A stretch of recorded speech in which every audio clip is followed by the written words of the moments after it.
जय जय राम। सादा नमन परम प्यारे राम, परम पूज्य गुरुजन, परम दिव्य आत्माएं, आप सबके मंगलाशीष लिए परमेश्वर अकारण कृपा करके अपने श्री चरणों में लेकर आए हैं। उनका बार-बार धन्यवाद, अनंत बार धन्यवाद। गुरुजनों की अकारण कृपा से वे हमें इस समय मन के रूपांतरण में लेकर आ रहे हैं। उनका बारंबार धन्यवाद, बारंबार धन्यवाद।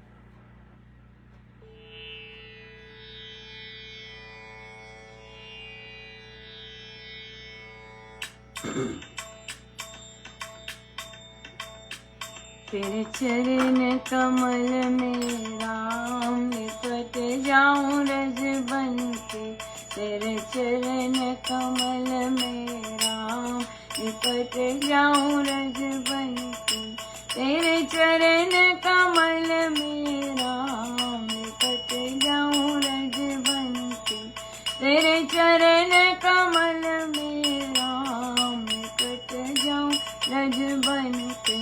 तेरे चरण कमल में राम लिपट जाऊं रज बन के।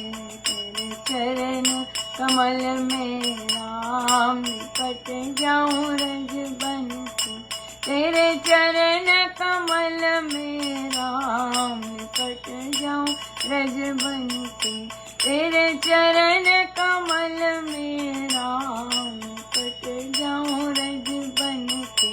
तेरे चरण कमल में राम लिपट जाऊं रज बन के। तेरे चरण कमल में राम लिपट जाऊं रज बन के। तेरे चरण कमल में राम लिपट जाऊं रज बन के।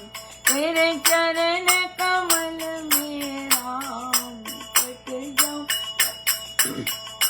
तेरे चरण कमल में राम लिपट जाऊं रज बन के। तेरे चरण कमल में राम लिपट जाऊं रज बन के। तेरे चरण कमल में राम लिपट जाऊं रज बन के। तेरे चरण कमल में राम लिपट जाऊं रज बन के। तेरे चरण कमल में राम लिपट जाऊं रज बन के। तेरे चरण कमल में राम लिपट जाऊं रज बन के। तेरे चरण कमल में राम लिपट जाऊं रज बन के।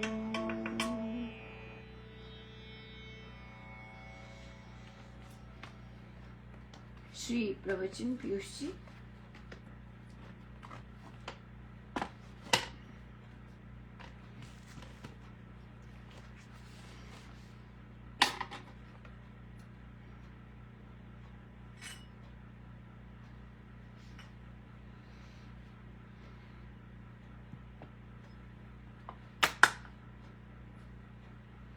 पृष्ठ 260 बाहरी सफाई दिखावा है।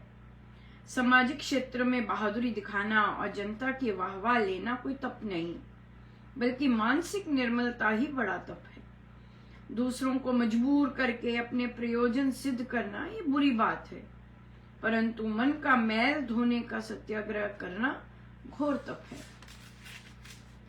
अपने दिल की सफाई का तरीका मानस तप है। अपने अंतःकरण की निर्मलता व शुद्धि तो दैवी संपत्त है, बाहरी आडंबर तो अनेक है। वास्तव में मानव को अपने घोर परिश्रम से अपने अंतःकरण की शुद्धि करना ही मानस तप है। Yes, that's ultimate, right? Ultimate, बिल्कुल बिल्कुल बिल्कुल।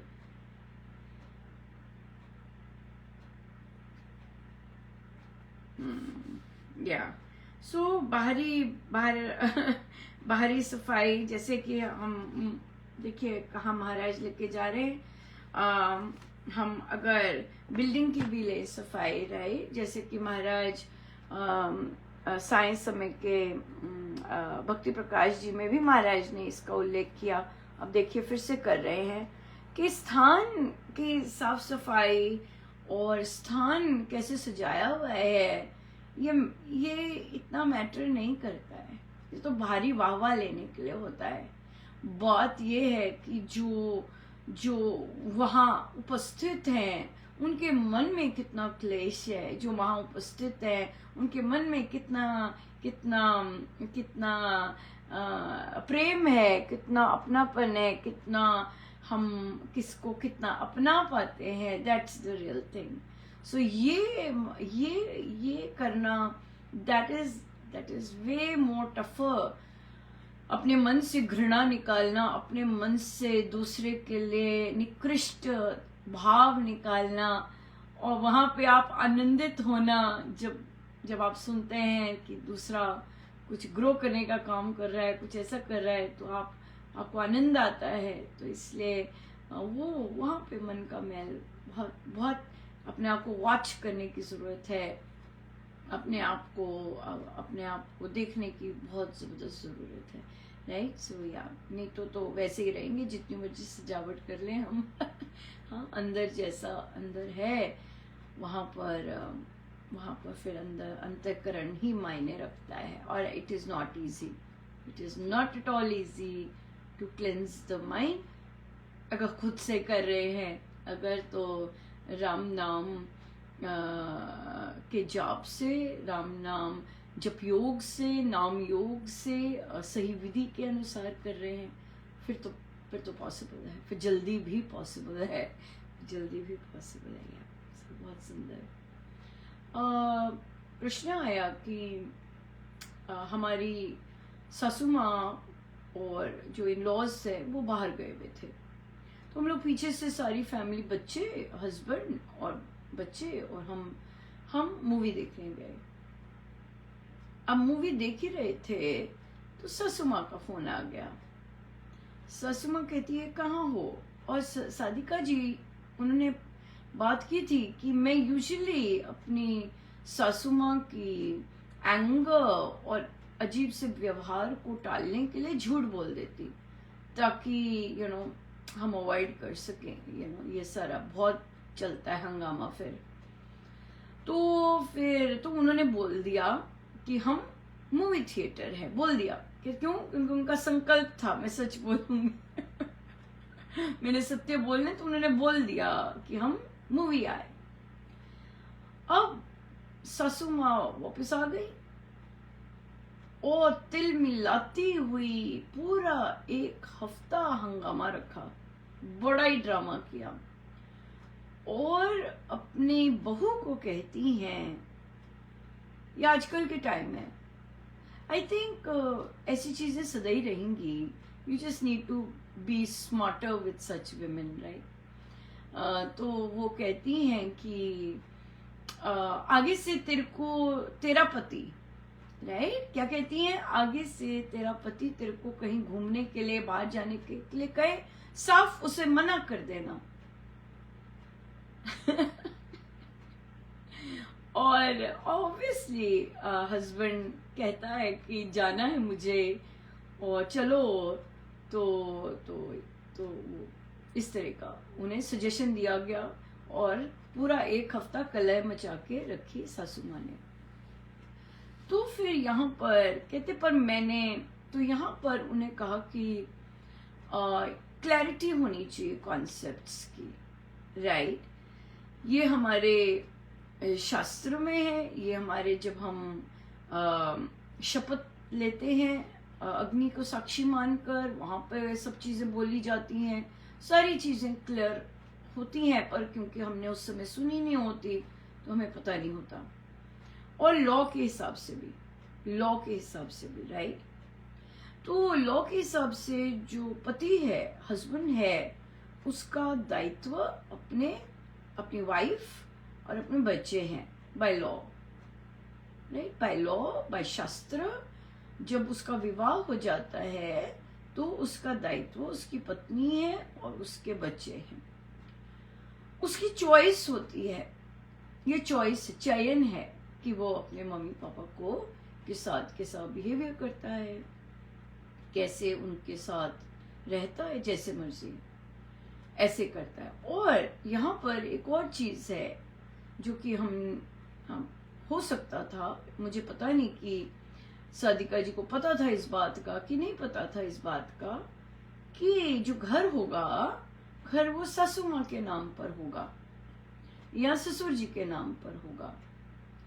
क्योंकि जब बेटा और उसकी फैमिली सासू माँ के घर रहते हैं तो सासू माँ जी का जो ऐसा रोल होता है जिसे हम देख रहे हैं ऑटोक्रेटिक इस तरह का, तो और क्योंकि बेटा मम्मी पापा के साथ रह रहा है, बेटे की अपनी प्रॉपर्टी नहीं है, तो जो बहू है उसे स्मार्ट होना चाहिए, उसे समझदार होना चाहिए कि हम किसी के घर रह रहे हैं। और जब हम किसी के घर रहते हैं तो वो जिस तरह का उनका बिहेवियर है इस तरह का बिहेवियर जो है वो फिर वो एक नॉर्मल ह्यूमन टेंडेंसी है। और आई गेस हम कह सकते हैं कुछ प्रतिशत भारतीय पेरेंट्स की, सब तो नहीं अब है, राइट, लेकिन अंदर से होता ही है कि हम हमारे घर में रह रहे हैं, हमारे घर में इनका सारा वो चल रहा है, हमारे घर में सारे बच्चे रह रहे हैं, इस तरह से ये चीज रहती है। तो जब आपके मन में ये चीज बैठ जाएगी तो क्या होगा कि जो इस तरह का व्यवहार है आप वो अंडरस्टैंड कर सकेंगी कि क्यों इस तरह का व्यवहार हो रहा है। और जो महिलाएं, स्पेशली जो ओल्डर महिलाएं अपने पुत्रों को अपनी फैमिली के साथ नहीं इंजॉय करने देती, they are not good women.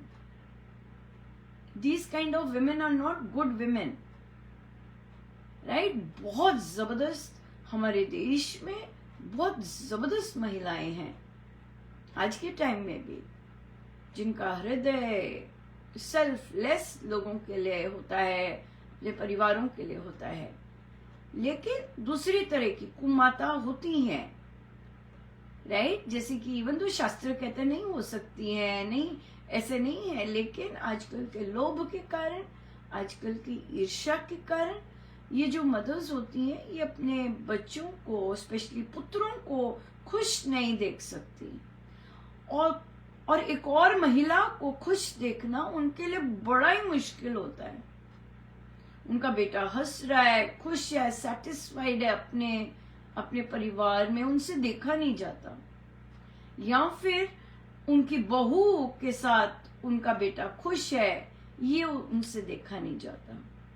या सारे बच्चे, सारा फैमिली हमारे बगैर इंजॉय कर रहे हैं, उनसे देखा नहीं जाता, राइट? सो इसलिए आपने बहुत अच्छा किया कि आपने सत्य का पालन किया, और जो फल था वो तो हमारे हाथ में था ही नहीं, लेकिन सत्य पे चलने के लिए और स्वामी जी महाराज की शिक्षाओं पे चलने के लिए हम फल नहीं देखते, हम बस उस रास्ते पर चलते हैं और परमेश्वर से बल मांगते हैं कि महाराज हमारी रक्षा कीजिए, हमें बल दीजिए, कि सत्य की राह तो बहुत कठिन होती है। जो भी सत्य की राह पे चलेगा, जो भी स्वामी जी महाराज की शिक्षाओं को कहीं मर्जी लागू करने की सोचेगा, चाहे अपने घर है, चाहे सत्संग है, या चाहे कार्य क्षेत्र है, उसे कुछ ना कुछ कहीं ना कहीं डिपेंड करता है उसके एनवायरनमेंट पे, उसे कहीं ना कहीं कुछ ये फेस करना ही पड़ता है, राइट? चाहे आपने पेपर वर्क करना है, वहां पे लोग खाने के लिए आ जाएंगे, पर हम सत्य पे हैं। चाहे आप सासू माँ को बोल रहे हैं, वहां सत्य पे है, राइट? चाहे बच्चों के साथ है, यस, कहीं मर्जी हो जाए। तो इसलिए ऑपोजिशन से घबराना नहीं होता। कई बार बच्चे कहते हैं कि क्या मम्मा आपने उनको सच बता दिया, देखो कैसे कला मची हुई है। तो बच्चों को ये कहना है कि नहीं बेटा, जो सत्य करने से और कहने से हमारे जो अंदर शुद्धि हुई है, जो अंदर हमारे सत्कर्म हुए हैं, और जिसके कारण हमें परमेश्वर बल देंगे ताकि हम अगली बार भी सत्य पे चल सके, that is just worth it. So बच्चे जब कहते हैं क्या मिला सच्चे के रास्ते पे चल के, क्या मिला, ये क्या मिला, मिला मिला देखते हैं, फल देखते हैं। और फल देखने की बजाय जो शुभ कर्म, जो कि रेयरेस्ट ऑफ द शुभ कर्म प्रभु ने करवाया है, उस पर देखना, और सत्य इतना भारी भरकम के रास्ते पे चलना, तो वो तो परमेश्वर देते हैं शुभता, तो वहीं से आएगी। यस, ये चीज आती है। सो इसलिए फल नहीं देखते जब स्वामी अपने गुरुजनों के रास्ते पे चलते हैं। गुरुजनों का स्नेह, प्यार, आशीर्वाद, बहुत दुलार, बहुत कुछ मिलता है, बहुत ही ज्यादा। सो बहुत बहुत धन्यवाद गुरुजनों का, अनंत बार धन्यवाद। जय जय।